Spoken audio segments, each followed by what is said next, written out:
A lot of comedians just want laugh, laugh, laugh, laugh, laugh, laugh, laugh. I like laugh, boo, laugh. When you walk out on stage, the only thing you can do is grab the reins. Hi, I'm Camila Sayers for the Fan Carpet. Welcome, comedy lovers, to the exclusive premiere of Dying Laughing here at the Prince Charles Cinema in London. Let's laugh it out. We premiered it at the LA Film Festival in June last year, so it feels like a very long road. And then it came out in America in February, and then it made it to #1 in America, which we're very proud of. And so we're happy and thrilled that it's out here now. Yeah. Tell us about the origins and how you started thinking about coming up with a documentary like this. Paul made a film called Something from Nothing, the Art of Rap, which was about investigating the other side of rap, which is the creative side. And so from that span this idea that there's a very similar group. There's stand-up comedians who are loved and appreciated as entertainers perhaps, but maybe not for what they do and some of the other duties they have as commentators on society, and to talk about culture and to address taboos. And I think we wanted to look at that and investigate this incredible work process, because they work live. There's no rehearsals. Stand-ups can only work on stage in front of a live audience. So it is a completely unique art form. It's like learning the violin on stage in front of an audience. And writing the tune yourself. Exactly. Yes. Composing and writing on stage live. Paul, Toogood and Lloyd Stanton are old friends from back in the day, in the 90s when I lived in London. We were friends. Paul principally worked in the music business. Paul was managing Squeeze, the band at the time, and my then girlfriend was the wardrobe mistress on the tour. So instead of Paul watching the band, he won't mind me telling this, we used to sit telling stories and jokes, and I said at the time that when you sit with a group of comics, sometimes the best material you'll ever hear is when they talk about their worst ever gigs. So you get a group of comics sitting around saying, oh, I had this one. Well, honestly, I've had nights like that where I've sat around with comedians where they've come up with stories about their worst gigs that are better than their actual stand-up. And that gave me the idea, let's do a documentary about warts and all, what it's really like, how it really feels, how difficult it is, what a graft it is, and more importantly, that it's an art form, stand-up, and it's kind of ignored as an art form.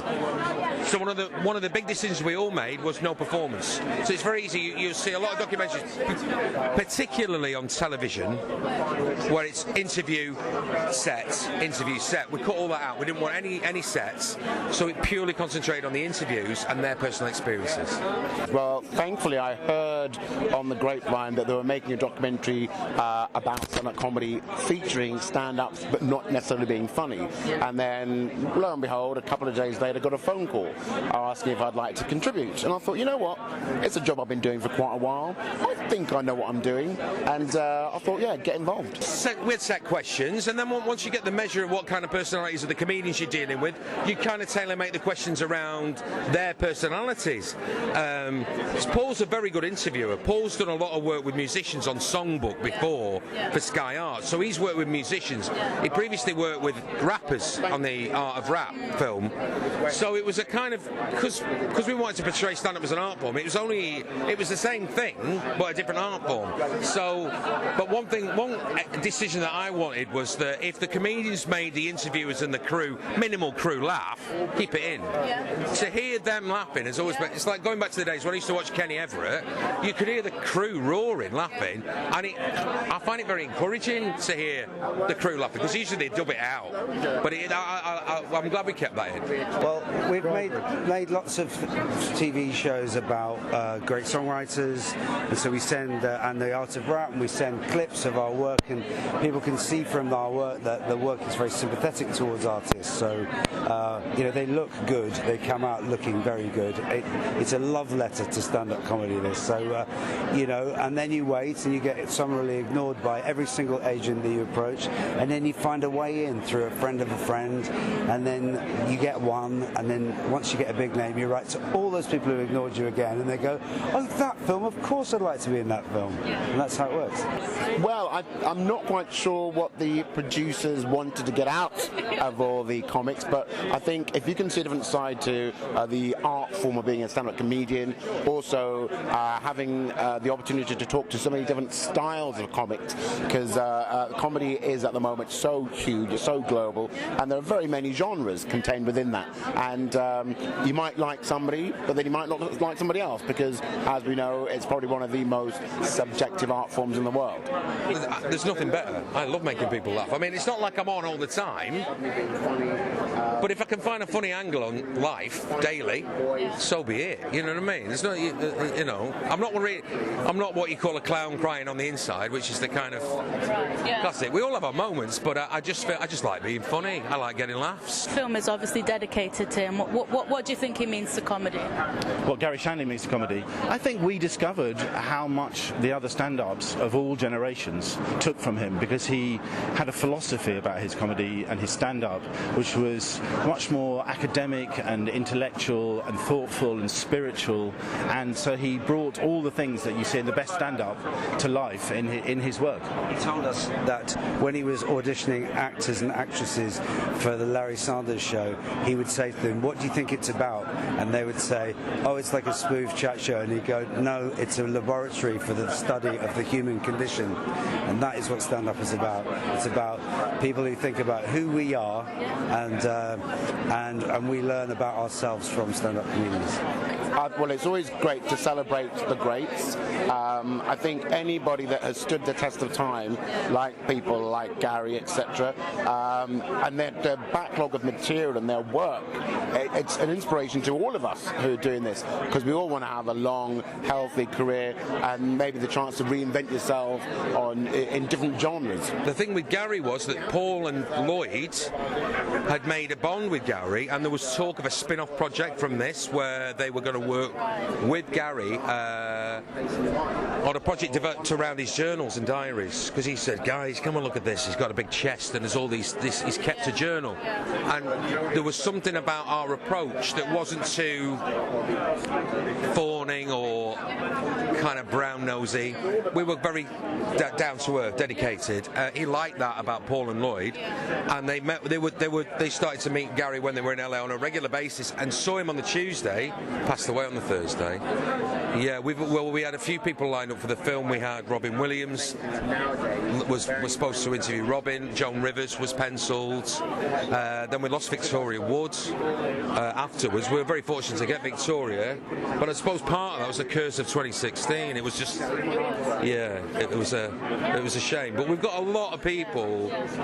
Wow, upcoming projects. I'm doing a radio sitcom, doing festival season at the moment, so I'm going to South Africa, going to Edinburgh, then I start a tour in the UK in the autumn. The joy of the film at the beginning, trying to get people in America, was one of our fixers Solly McCulloch said, "I know Jerry Seinfeld," and we went, "Do you?" And he went, "Yeah." And once we got Jerry, the floodgates open, because it's that thing of who's doing it. The floodgates open, yeah. Yeah, and they went Jerry Seinfeld, and they went, "I'm in, count me in." So that was just, that was it. Because I could source a lot of the Brit comics, but the Americans, I didn't know many people, so that was the joy of that. Yeah.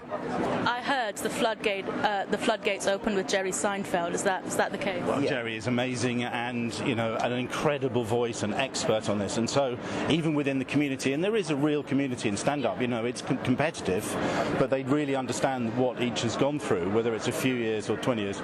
So when Jerry starts to talk about something, it's so authoritative that other comedians think, well, it's okay for me to discuss that, and so we got a few good names on the back of that. Garry Shandling came on board at that point, having said no because he was unwell, asked to see the teaser that we made, and he said, "Oh, I'd like to do that. Is it too late?" And what followed was an extraordinary 2 years, because we ended up working with Garry for a year on a brand new television project, which will never happen now because he sadly died. But it was a huge honour to have found such a great friend within our investigation.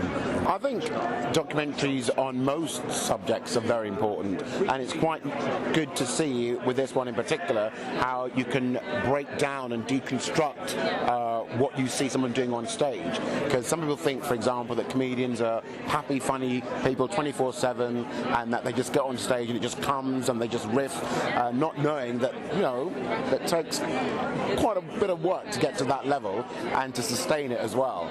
So I think it's quite nice also to see the intricacies and how things work. I've been Camila Sayers for the Fan Carpet. Please follow us on Facebook, Twitter and Instagram, and I'll see you next time. All the heralding, the awarding, the trumpeting, the lauding, who cares? That laugh is better than any trophy, and that's what I live for.